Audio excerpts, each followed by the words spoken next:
ये हमारी गैलेक्सी है और उसका ये हिस्सा एक ऐसा हिस्सा है जहाँ ऐसे प्लैनेट्स हैं जो अर्थ की तरह ही एलिमेंट्स कंटेन करते हैं, वाटर कंटेन करते हैं और शायद इंसानों की तरह ही यहाँ कोई और सभ्यता भी पनप रही है।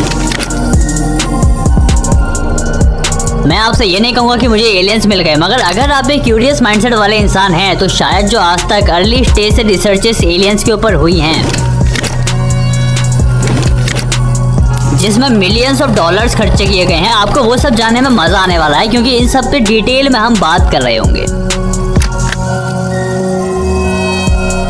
क्या आप इनको जानते हो? ऑफ कोर्स, कौन नहीं जानता होगा। ये सबसे इंटेलिजेंट ह्यूमन बीइंग माने जाते हैं जो इस दुनिया में आए। एक बार एल्बर्ट आइंस्टाइन से पूछा गया था दुनिया का सबसे बुद्धिमान व्यक्ति होना कैसा लगता है, तो जवाब में उन्होंने कहा था ये सवाल आपको मुझसे नहीं बल्कि निकोला टेस्ला से पूछना चाहिए। 300 पेटेंट्स ग्लोबली इनके नाम है। आज जो आप देख पा रहे हैं ना चमकती हुई दुनिया, ये इनकी ही देन है। आज जो बिजली सस्ती हुई है ना, उसके पीछे भी इन्हीं का हाथ था, इनके AC करंट का हाथ था। मगर इनका एलियंस से क्या संबंध है, सारे कनेक्शन है, अभी बताता हूँ।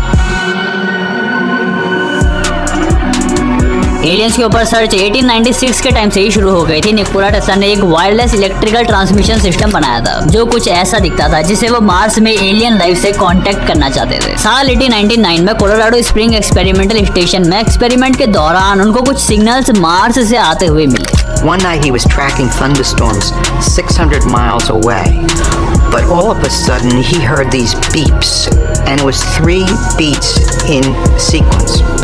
And so it was mathematical, and it didn't make any sense to him. And the more he thought about it, he thought that they came from outer space. जिनको उन्होंने एलियन सिग्नल समझा, पर असल में वो एलियन सिग्नल नहीं थे बल्कि वो जुपिटर के एक मून से आ रहे सिग्नल थे जो शायद नेचुरल थे। अब शायद निकोला टेस्ला और कुछ पता लगा पाते, उन्होंने इस टेक्नोलॉजी को दुनिया के सामने भी लाना चाहा, मगर इन्वेस्टर्स और कुछ पावरफुल लोगों ने इसे दबा दिया और इस इन्वेंशन की मौत वहीं हो गई। अगर टेस्ला इस वायरलेस इलेक्ट्रिकल ट्रांसमिशन वाली टेक्नोलॉजी को ले आते तो आज इंटरनेट की तरह ही इलेक्ट्रिसिटी भी वायरलेस होती, यानी ये वायर का झंझट नहीं होता आज जैसे होता है ना कि हल्की हवा चली, पेड़ों के पत्ते हिले और लाइट चली गई। ऐसा कभी नहीं होता क्योंकि इलेक्ट्रिसिटी बिना किसी वायर के आ पाती, मगर इसको दबा दिया गया उन्हीं इन्वेंशंस की तरह जो शायद दुनिया पूरी तरह से बदल सकते थे। और ये होने के बाद एलियन सर्च पे फुल स्टॉप लग गया था।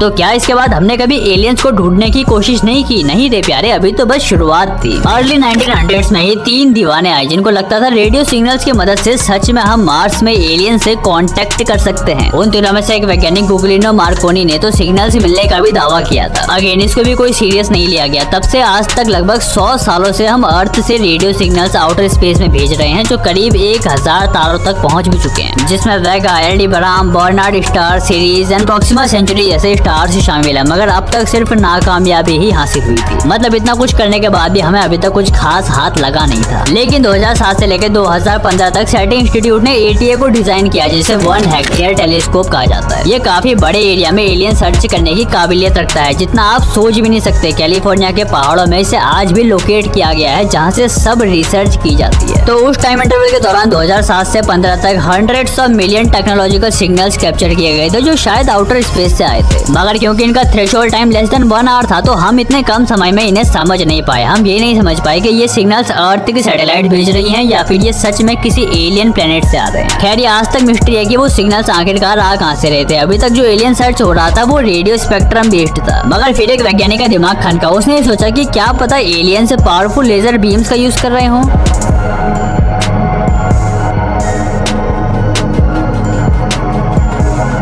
ऐसा हो सकता है क्योंकि अगर एलियंस एडवांस हैं तो वो इंटरस्टेलर कम्युनिकेशन के लिए लेजर्स का यूज कर सकते हैं, लेकिन इस कॉन्सेप्ट पे रिसर्च आगे बढ़ाने के लिए 2 बड़ी प्रॉब्लम्स आने वाली थी। पहली तो ये कि अगर एलियंस लेजर बीम्स का यूज कर रहे हैं तो lasers are highly monochromatic. Mono यानी सिंगल, क्रोमा मतलब कलर यानी सिंगल कलर विजिबल लाइट जिसकी एक वेवलेंथ है, एक फ्रीक्वेंसी है। और अगर उस बीम को ट्रैक करना है तो हमें एग्जैक्टली उसी फ्रीक्वेंसी में देखना पड़ेगा, जो कि सच में इतना आसान नहीं है क्योंकि हमें नहीं पता कि किस फ्रीक्वेंसी में देखना है। आप समझ पा रहे हैं ना मैं क्या कहना चाह रहा हूँ? मैं कह रहा हूँ कि आप ये समझो इलेक्ट्रोमैग्नेटिक स्पेक्ट्रम में 7 कलर्स होते हैं, बट ये फ्रीक्वेंसी नहीं है। फ्रीक्वेंसी 2 कलर्स के बीच में इन्फिनिटी नंबर्स में हो सकती है।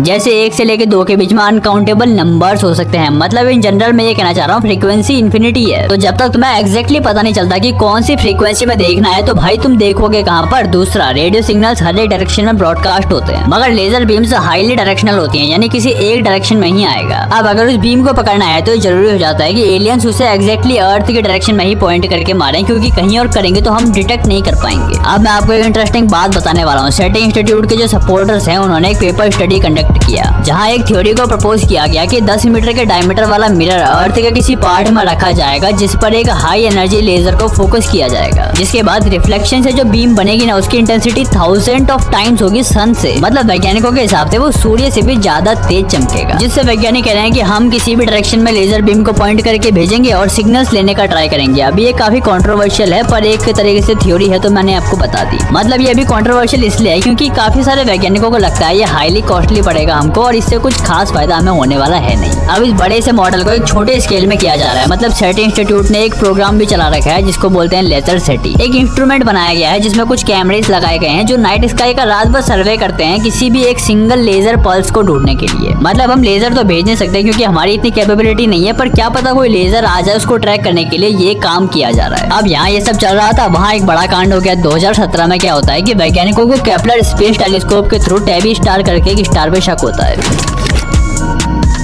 कि भैया इसको पकड़ो, ये बड़ी अजीब एक्टिविटी कर रहा है। एक्टिविटी क्या थी कि ये बड़ी अजीब तरह से टिमटिमा रहा था। मतलब 22% ब्राइटनेस के साथ ये स्टार डिम कर रहा था, जिसे देखकर वो एक नेचुरल तो बिल्कुल नहीं लग रहा था, बिल्कुल एक आर्टिफिशियल स्टार लग रहा था, जैसे कि कोई डायसन स्फीयर हो। डायसन स्फीयर मतलब ऐसा समझो स्टार के चारों तरफ जो घेर के एक पूरा कवच सा बना दिया जाता है ना, जिसको बोलते हैं स्फीयर। स्फेरिकल शेप में जो कवच बना दिया जाता है उसे बोलते हैं डायसन स्फीयर। मतलब अभी के लिए तो सिर्फ एक थ्योरेटिकल है। थ्योरेटिकल मतलब जो इंसान कर नहीं सकते उसको थ्योरेटिकल बोलते हैं। मगर क्या पता एलियंस हमसे ज्यादा एडवांस हो तो उन्होंने कुछ क्या पता डायसन स्फीयर बनाया हो। मतलब अभी सिर्फ एक बात कही जा रही है, इसमें कोई एविडेंस नहीं मिला, इसलिए इस थ्योरी को अभी तक पूरी तरह से कंफर्म नहीं किया गया है। लेकिन काफी सारे वैज्ञानिकों को ये लगता है कि भाई साहब ये जो स्टार है ना ये एक एलियन मेगा स्ट्रक्चर है, पर एविडेंस नहीं है तो वो कुछ बोल नहीं सकते। और ये सिंगल स्टार नहीं है, इसके जैसे बहुत सारे स्टार्स और भी मिले हैं। मतलब इन स्टार्स की पूरी एक लिस्ट है जिसे बोलते हैं यंग स्टेलर ऑब्जेक्ट, यानी YSO डिपर्स कहा जाता है, जिनमें ऐसे स्टार्स हैं जिनका अजीब डिमिंग पैटर्न है। अब आप सोच रहे होंगे तारा चमके ना चमके या बंद हो जाए, हमें उससे क्या, हमें एलियंस का कैसे एविडेंस मिलेगा। तो देखो आसमान में तो अरबों खरबों तारे हैं, मगर हम सबकी बात क्यों नहीं कर रहे, क्योंकि उनमें नेचुरल पैटर्न्स ऑब्जर्व किए गए हैं। हम इन स्टार्स की बात इसलिए कर रहे हैं क्योंकि अकॉर्डिंग टू स्टडी इस तरह की डिमिंग के कुछ न कुछ मतलब होते हैं। पहला, या तो उस स्टार के आसपास कुछ ऐसा मटेरियल घूम रहा हो जिसके कारण वो लाइट को ब्लॉक कर रहा हो, जिस वजह से वो स्टार हमें डिम करते हुए दिख रहा है। दूसरा, शायद उस स्टार पे बम्बार्डमेंट्स हो रहे हो जिस वजह से वो डिम करता हुआ दिख रहा है। तीसरा और सबसे इंपॉर्टेंट, शायद कोई ऐसा आर्टिफिशियल मेड स्ट्रक्चर उस स्टार को कवर किए हुए जिस कारण वो हमें डिम करता हुआ दिख रहा है। और इन तीनों हाइपोथेसिस को ना तो आप पूरी तरह गलत बोल सकते हो ना ही सही, क्योंकि we don't have evidence of what we are thinking. हमको पता नहीं है वो क्या है और वो ऐसा क्यों कर रहा है, क्योंकि हम 1470 लाइट ईयर्स दूर बैठ के सिर्फ उसे ऑब्जर्व कर रहे हैं।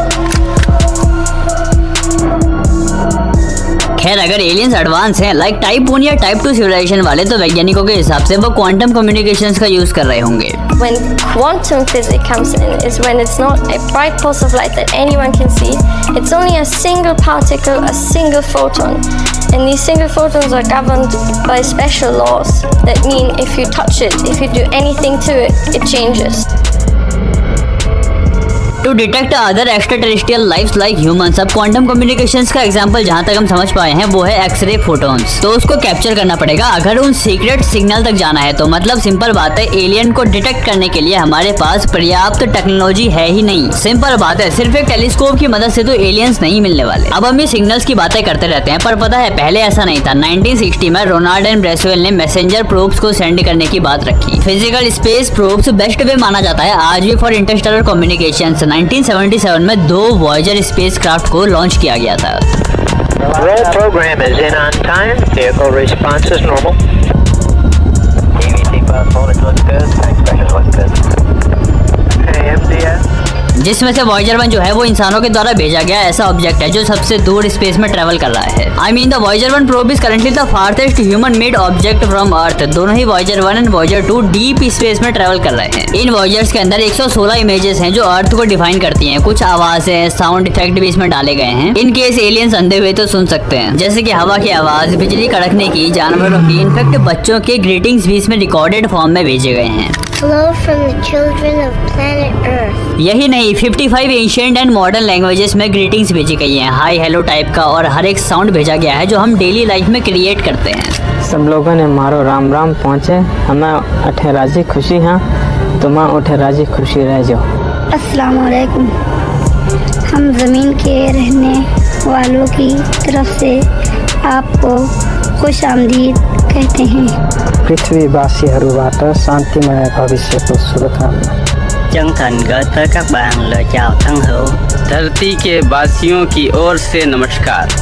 जैसे कि चलने की आवाज, हंसने की आवाज, खांसने की आवाज, हर एक चीज, मतलब हमारा डीएनए भी एक डायग्राम के फॉर्मेट में भेजा गया है। ह्यूमन बॉडी कैसे बनी वो पूरा मैकेनिज्म भेजा गया है। मैन एंड वुमेन के न्यूड्स भेजे गए हैं, हम कैसे खाते हैं वो भेजा गया है। सोलर सिस्टम की इमेजेस, रिप्रोडक्शन, हर एक पॉसिबल चीज को भेजा गया है। यहाँ तक कि एक इमेज में अर्थ में नाइट्रोजन ऑक्सीजन कितना परसेंटेज है ये तक भेजा गया है। जो हमारे आसपास है वो सब भेजा गया है, ताकि एलियंस अगर इन्हें डिकोड कर पाए तो उनको पता लगेगा कि ह्यूमंस नाम की स्पीशीज भी रह रही हैं, और क्या पता शायद वो मिलने भी आ जाएं। मतलब भेजा तो वॉयेजर 1 वॉयेजर 2 को इसी इंटेंशन से है कि मतलब एलियंस उसको पकड़ लें और हम तक पहुंच जाएं। कभी सोचा है अब जैसे वैज्ञानिक है उनको कैसे ये पता चलता होगा कि यहाँ एलियंस हो सकते हैं या स्पेस के इस पोर्शन में स्ट्रेंज चीजें हो रही हैं। ऑफ कोर्स उनके पास मशीन्स होती हैं, टेलीस्कोप्स होते हैं, बट मशीन्स है इसका मतलब ये थोड़ी है कि कुछ करना ही नहीं पड़ता होगा। अब जैसे कहावत भी सुनी होगी आपने, लंगूर के हाथ में अंगूर, तो ऐसा नहीं होता, उनको टेक्नो सिग्नेचर्स की नॉलेज होती है। अब मैं आपको बताता हूँ what is techno signatures. It directly means science of technology, यानी टेक्नोलॉजी को ढूंढना इज टेक्नो सिग्नेचर्स। अभी आपको पता चल सकता है जैसे डायसन स्फीयर हो गए, स्पेस मिरर हो गए, इंडस्ट्रीज की वजह से जो पॉल्यूशन या बोल सकते हैं एटमॉस्फेरिक कंटेमिनेशन बनता है वो हो गया, सिटी लाइट्स हो गई। अगर आप एक मिशन स्पेस में कर रहे हो और किसी ने हाइपर टेलीस्कोप की मदद से आपको दूर से कहीं देख लिया तो वो भी एक टेक्नो सिग्नेचर माना जाएगा। और हम यही आउटर स्पेस में ढूंढने की कोशिश कर रहे हैं, हमें कहीं पर टेक्नोलॉजी का साइन मिल जाए तो हमें एलियंस मिल जाएंगे।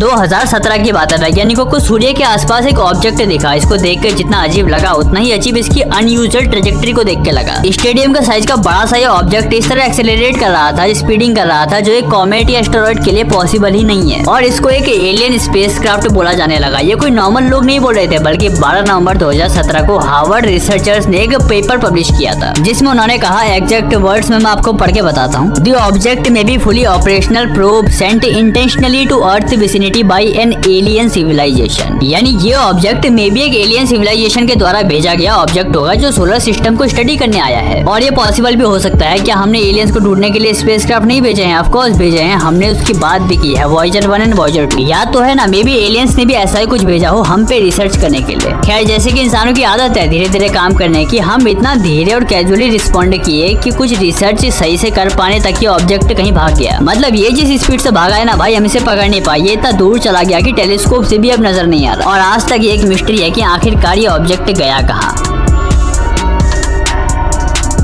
अर्थ कैसे बनी पता है? आप कहेंगे बिग बैंग थ्योरी के हिसाब से, पर जैसे कि आपको भी पता है कि बिग बैंग बस एक थ्योरी है जिसे वाइडली लोगों ने एक्सेप्ट किया था, पर हर बार वो चीज सही नहीं होती ना जिसे सब लोग चुनते हैं। कभी कभी वो चीज भी सही हो जाती है जिसे लोग भाव तक नहीं देते, जिसे इग्नोर कर दिया जाता है। तो जल्दी ही एक वीडियो में मैं ऐसी टॉप थ्योरीज लेके आने वाला हूँ जिससे आप अपने ही अस्तित्व पर शक करने लगेंगे। तब तक के लिए जाना पड़ेगा, आप लोग भी अपना ध्यान रखिए, टेक केयर।